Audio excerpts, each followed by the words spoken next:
Okay, today I'm so excited to be talking to Ela Staniak for the Power Within's Pursuing Purpose series. This series aims to inspire people to find deeper meaning and purpose from their personal and professional life, because I believe that when you find that sweet spot of doing things that you love, or doing something that you love, doing something you're good at and something that you value, you are a much happier, calmer, and energized person in life. Ela is one of Australasia's leading voices in inspiring the next generation of female leaders. I first heard Ela as a guest on the Women in Leadership podcast with Anne-Marie Cross, where she shared her story about growing up in Poland to parents who had health and addiction issues. And it prompted her to work on her own personal and professional development. And now today she is a women empowerment coach where she coaches female CEOs, executives, and business owners. Today I'm going to be talking to Ela about her purpose and how she found her purpose. And I can't wait to hear the stories that she's going to share with us today. So welcome, Ela. Thank you so much for joining. Angela, thank you so much for having me. I cannot wait to speak with you today. Your show and your project is so full of purpose. I cannot wait to dive into this. Thank you, Ela. Thank you. So, I guess one of the questions I really had for you, because obviously you talked a little bit about, as I mentioned in the intro, you talked a little bit about how you grew up in Poland. And, how did you get from, let's tell us a little bit about your journey there, about how you got from Poland to today. Thank you. Thanks so much. Look, I did grow up in the south of Poland, in really not the most pretty part of Poland. Poland is beautiful, and I always say to people, go and visit. It is incredible, full of history and full of nature. However, I grew up in that southern, very industrial part nearby Auschwitz. So if you remember the history of the Second World War, and there is and was that post-communistic, nearly the level of heaviness that really looking back, I see that people lived through. And a lot of people really in my suburb or in my region didn't manifest healthy lifestyle, and certainly my family didn't as well. Unfortunately, I lost both of my parents before I even turned 15. And as you mentioned, my father had a severe drinking problem, and my mother suffered thoroughly in this relationship. She became the provider, the nurturer, the professional woman. She really was a glue to our family. So growing up, I had a very good contrast in between the positive role model and I guess what we would call today negative role model or challenging role model. Now, I am very lucky that my brother looked after me after that. He was only 21. He was only on the second year of medical academy, but he did look after me. And so really, I continued on living in Poland, nearly in normality, surrounded by my friends and family, until I left at 19. I relocated to Ireland and then moved to Australia. Losing my parents at such a young age, it was traumatic, but it also allowed me to learn life on my own terms. I became a very curious person. I became loving experiences. I just wanted to experience life. When I relocated to Australia, I came here to study fitness. Okay. So not only I traveled across the globe, I suddenly moved from a fairly conservative environment into an open-minded, laid-back, diverse environment. And I thought, wow, I'm going to start living now. Here we go. And to tell you the truth, really at 21, I had my first fitness coaching business. Very quickly, I developed a passion for behavioral change. And so I studied that. I explored wellness, behavioral sciences, positive psychology, motivation, athletic training, anything that I could put my hands on that relates to the change of behavior. I wanted to understand a lot of my family dynamics, but also being in coaching space, it is the greatest gift that one can have, because suddenly I could take my experiences and add a very positive meaning to them and share them with people, saying, hey, really look after your own health here, because I know what happens when you don't. Yeah. So steady but slowly, I started developing greater and greater passion for helping more and more women. And after really now 12 years of being in coaching space, that passion continues on. And the more I do it, the stronger it gets. And I don't think it's going to end anytime soon. So I guess, like, just hearing what you were saying then, because obviously you said that both your mum and dad had health issues. Was that your driver to look after your health? Certainly.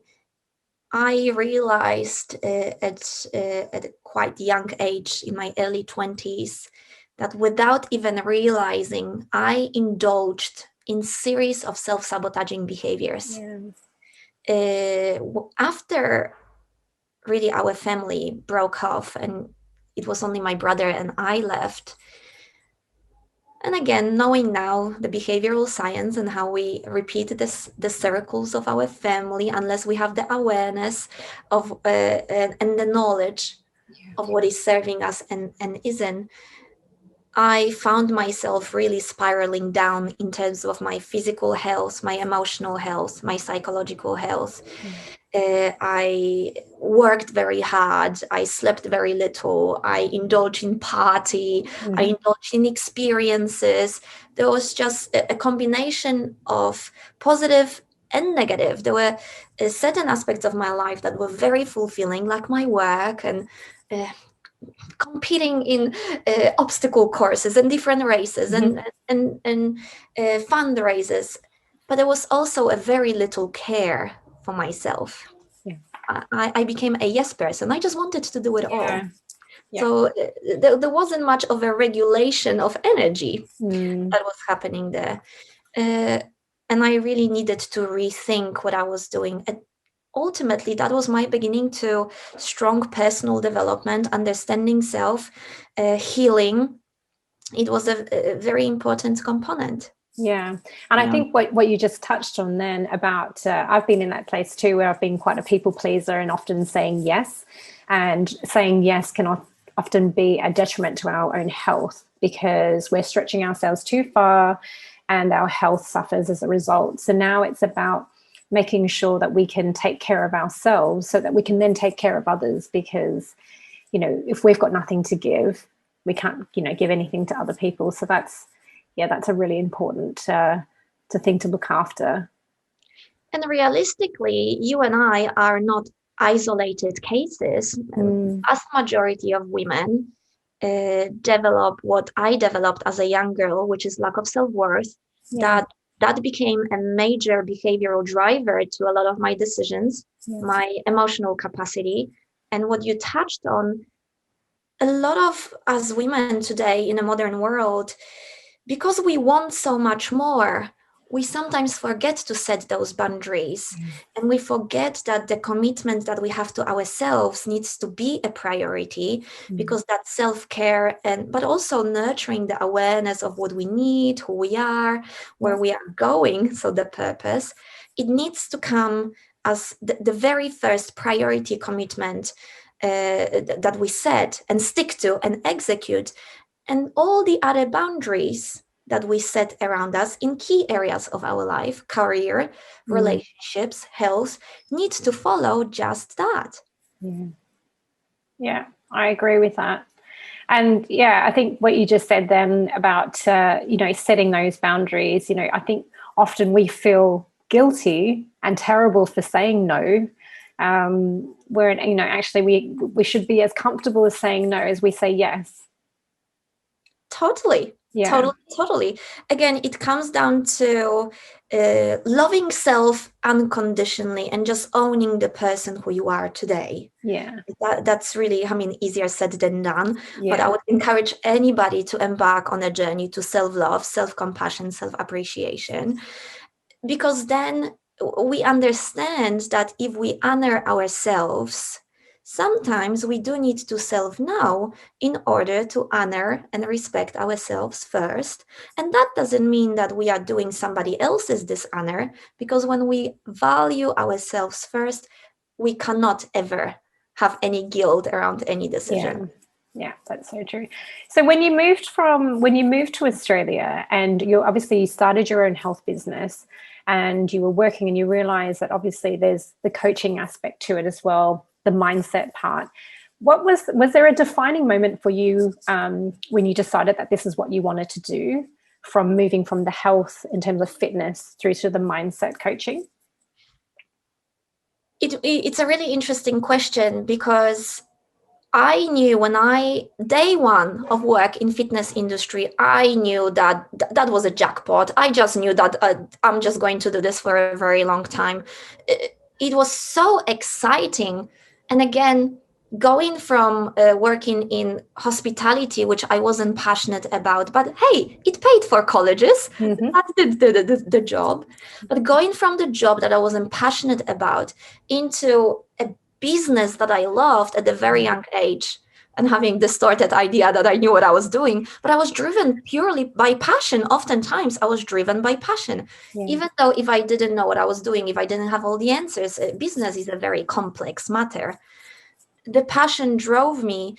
And really early on, at that very young age, 21, 22, the game of psychology became my game.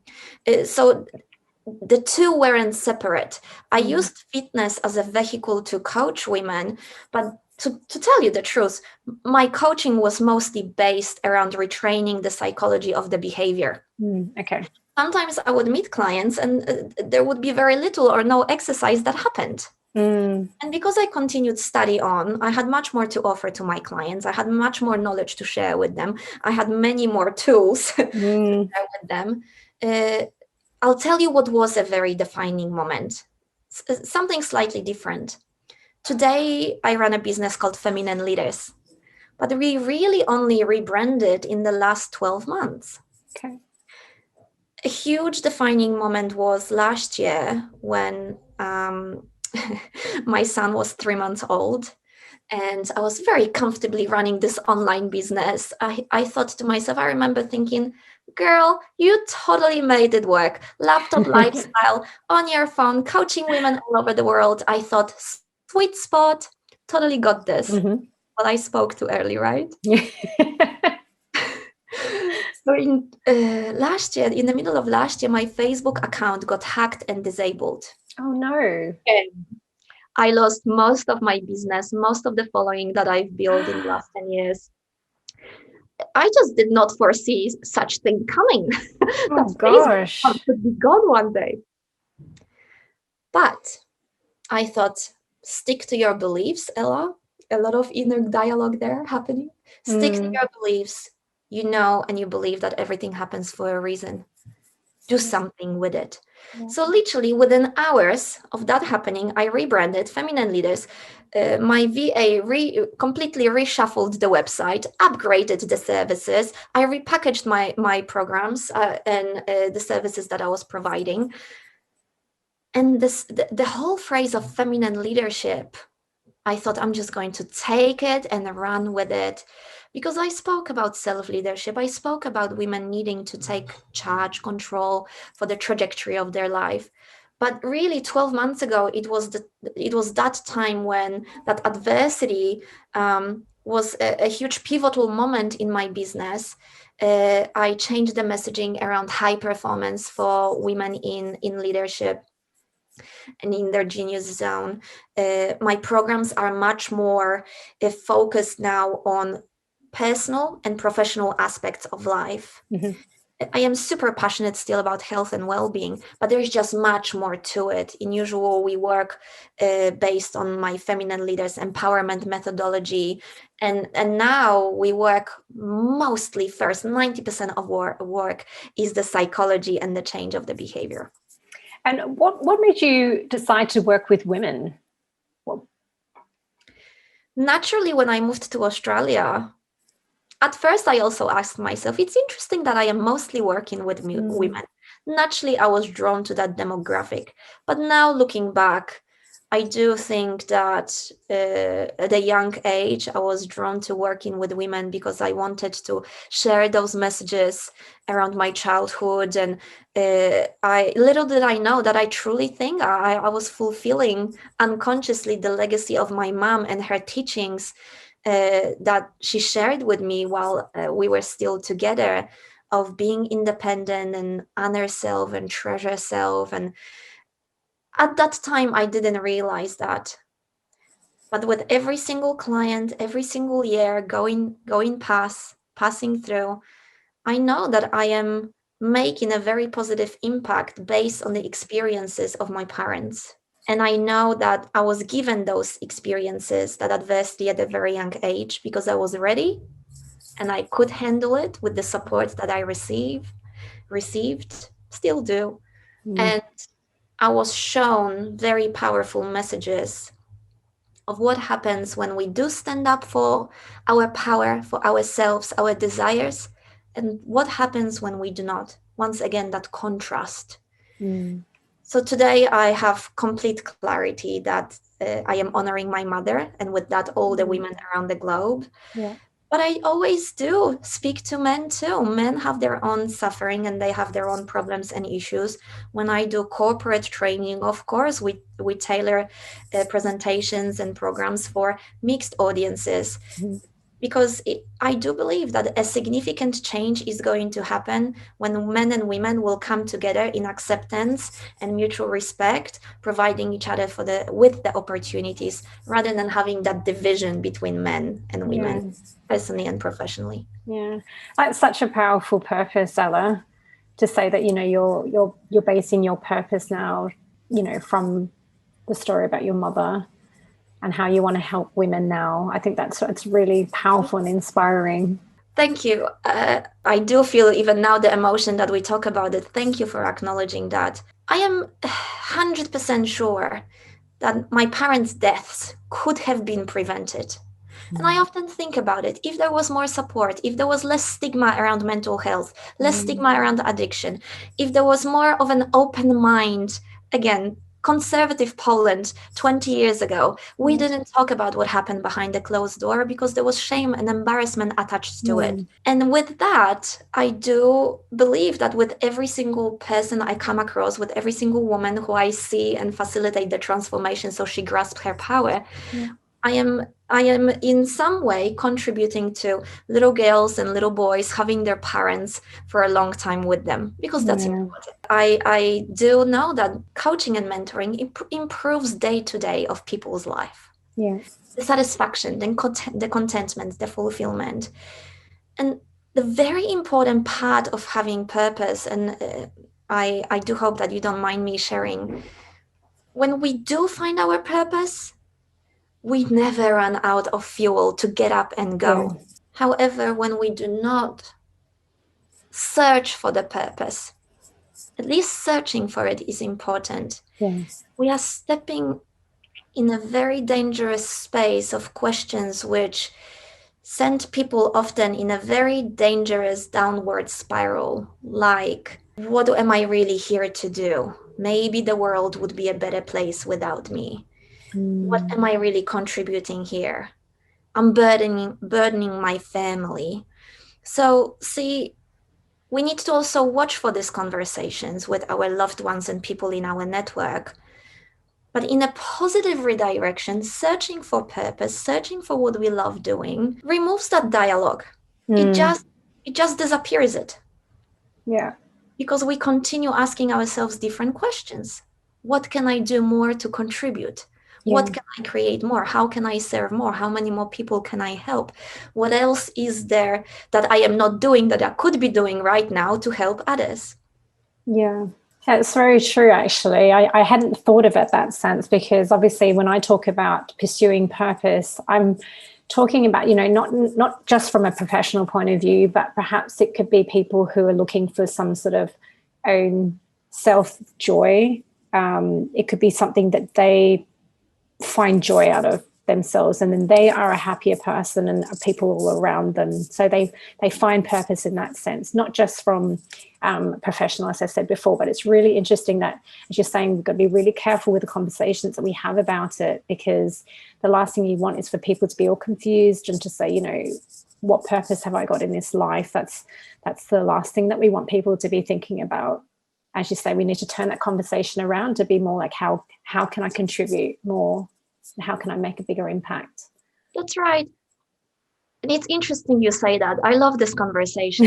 I encourage people to find either multiple purposes or multiple layers of their purpose. The reason for it being is that I have met and worked with some of the most, what you could say, the most successful people who had all the wealth in the world, athletes, multimillionaires, business owners, huge decision makers. And a lot of those people are some of the most miserable people. Yeah. Here's what a lot of us do. We take our purpose or what we are good at, and we just pour it in one area of our life. Oftentimes it is our career. Yeah. For a lot of women, it is motherhood. For a lot of, or for some people, it is fitness. For other people, it is relationship. But what happens is that area then mutates and creates all our confidence and fulfillment. And here's the danger of it. When this is taken away, or it is gone for whatever reason, life change, some sort of circumstances, we feel lost. Our identity is seriously shaken. Yeah. And again, this is when a lot of people face, what do we call it? Midlife crisis, emotional breakdown, nervous breakdown, lostness, you name it, redesigning ourselves. The reason why it is important to really become crystal clear on what areas of our life are important, personally and professionally, entertain those areas in a very healthy level, that we find joy, we find fulfillment, we find satisfaction, and with that purpose, is so we always have different areas to fall onto if one of them disappears or one of them is taken away. Yeah, I agree with that. And I think that's what the point I was trying to make before. It's not just about pouring your whole life into your profession, because sometimes, you know, I have to admit that a lot of people may not have that choice of having that luxury of going out to find that purpose. You know, they have their financial stresses that they need to, financial burdens that they need to focus on. But it's about finding that joy. It could be something that, you know, let's just say a charity or something that you get involved in for a couple of hours once a month or something else that you enjoy doing outside of it. And as you're saying, it's about having that balance and not pouring everything into one basket, putting everything into one basket, as you say. Fabulous. Yeah. So I guess my last question really for you is that, you know, many people often say to me, and obviously coaches that I work with, about how they are struggling to find their purpose. You know, people, especially these days, are so focused on their work. They think that finding purpose is, you know, going off and doing something that potentially may not make them any money. That's what people obviously associate that with, which is, I think that's also something that we need to correct with people's idea on it. But what would you say to someone who is trying to find a real purpose out of their life, whether or not it's from their professional life or personal life? Great question. I believe that the greatest misery that people suffer is due to lack of pursuing what they love doing, even little things on daily or weekly basis. Why? Because of what you said. We do have those society general beliefs that certain aspects of our hobbies or desires will never make or bring financial abundance. Wrong. That's the biggest mistake that we make. The biggest one. You know, we hear about things that art is very difficult to break through, that acting is very difficult to break through, that dancing is very difficult. Any form of art is difficult to break through. And if you do want to have a great career, you should become a doctor, a lawyer, an engineer, a mathematician, or you name it. Well, I do think that, I mean, bless our parents and older generations. Truly, this is probably what happened some decades ago. It no longer applies. And we need to become very careful about the messages that we share with our loved ones and our children, more importantly. Yeah. Because the world that we live in terms of those beliefs is quite limited. Where in order to live your life if in full expression, freedom, and fulfillment, you need to have the courage and bravery to live the limitless life and follow your passion and purpose / things that you love doing, even if you don't see a possibility of making an income out of it yet. I agree with that. You can always start with a side hustle and see where it goes. That's often some of the most successful businesses start out like that. That's right. Yeah. And you know what? Some people might not even have a desire to make a financial attachment to their passion and purpose, but just having one or pursuing one is very important. Yeah. Because it fuels you up. And way too many of us are running on an empty tank, exhausted, frustrated. This is when the emotional regulation becomes very problematic. Because when you are tired, when you feel really empty, when you feel disconnected, out of alignment, because of certain beliefs you might have and the decision of not doing things that you love doing, even taking time for yourself. Forget about doing. Yeah. Taking time for yourself to do nothing, it turns out to be problematic for a lot of people. Yeah. And we all know that how much stress, just say, like, as you're saying, you're doing something that you don't particularly love doing, but you're spending all your time doing it, creates stress in your body. And often we know that stress then ends up being some sort of health issue. Of course. Yeah. In medical language, we call it psychosomatic symptoms, which I definitely heard as a diagnosis when I was a child. I believe that every single human being is psychosomatic. So if there is something happening on your belief, or on the level of your belief system, that is based on stress and resistance and creates some sort of a mental pain or emotional pain, will hold it in your body for long enough, it's going to manifest in a physical symptom. Yeah. So you get a little tap on the back of your head saying, hey, something's happening here. What can you rethink? Now, that conversation takes a great level of awareness to accept that this is what happens. In usual, we buy a cream or buy a pill that resolves the symptom, but not the source, not the root cause. The root cause. Yeah. And I'm just going to go back to what you said earlier about, you're encouraging people to at least try and do more and pursue the things that brings them joy. And you said something before about, it's okay that you don't have the answers. And I 100% agree with that. When I started this business, I didn't have all the answers, but I do believe that taking action gives you the confidence. And it helps you with clarity. You can sit there and plan it all, but actually going out there and actually doing it, it gives you that confidence boost to keep going. And as you're saying, once you've found that passion, it doesn't feel like work. And it's not supposed to. Yeah. There is a great aspect to doing things we love doing. Even just removing the aspect of purpose away from that. Let's just say that you're a very busy person. A lot of people will relate to that. And you absolutely do not have any time to be doing things that you love doing, because by the time you go to work or run your business and kids are screaming and you get everything ready, the list is very long. Yeah. There is no time left to yourself. Yeah. But if, hypothetically, you just made time, half an hour a day or an hour every single week, to explore what you love doing, what people do not know is that creative exercises open up channels for their intuition. Calmness, connection, intuition. We all have it.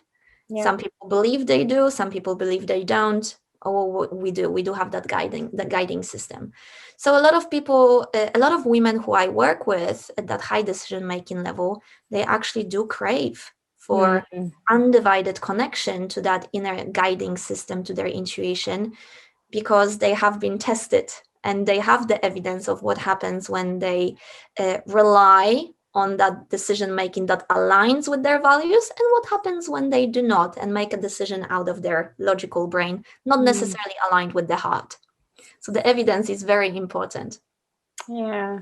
Well, Ella, thank you so much today. I've really, really enjoyed our conversation today. So inspiring. And, I wish you all the best. And I keep doing what you're doing. I love it. I love reading all your posts and, all the programs that you're delivering to the female leaders out there. I think it's fantastic. Thank you so much, Angela. And once again, I want to acknowledge you for creating this such inspiring space for people. The topic of purpose is a hot topic, but it is also very important, life-changing topic. For the purpose to be present or to not present, it changes people's lives. Yeah. And so thank you for having me. I really hope that this was a contribution to your audience, and I cannot wait to connect again. Yes, I'm sure it's going to inspire many people. So thank you so much, Ella. Thank you. We'll speak soon. Thank you. Bye.